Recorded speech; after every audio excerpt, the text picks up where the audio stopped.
Bonne nouvelle pour tous les fans de barbecue. Dans 7 milliards d'années environ, la taille du Soleil aura atteint de telles proportions que toute vie sur Terre sera carbonisée. Ce n'est plus un secret, ce monde connaîtra sa fin.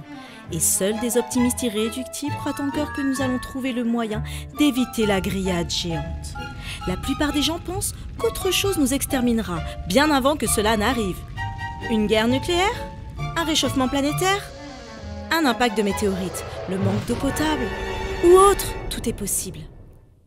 La Bible dépeint aussi une image de la fin de ce monde. Mais la différence, c'est que c'est Dieu, non l'homme ou la nature, qui y met fin. Cet événement cosmique n'est pas décrit en détail, mais une chose est claire, Jésus reviendra sur terre. Cette fois en roi avec son cortège d'anges, il sera impossible de le manquer.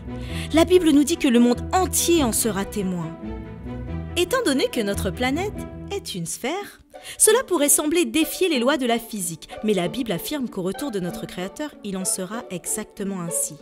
Jésus vient afin d'emmener avec lui tous ceux qui, sciemment ou non, veulent faire partie de son nouveau monde. Au début, il ne restera pas sur terre avec eux. Il y aura donc un enlèvement, mais il n'y aura absolument rien de secret à ce sujet. En effet, beaucoup de ceux que Jésus veut amener avec lui seront déjà réduits en poussière.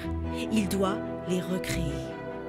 Cette résurrection est probablement le signe le plus manifeste de la seconde venue de Jésus.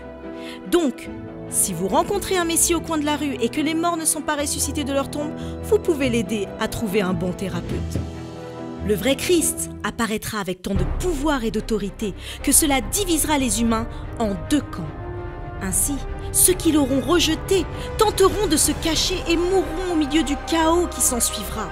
Alors la terre sera vide et sans vie comme elle l'était avant la création, prête pour un nouveau départ avec tous ceux qui souhaitaient une vie en communion avec Dieu.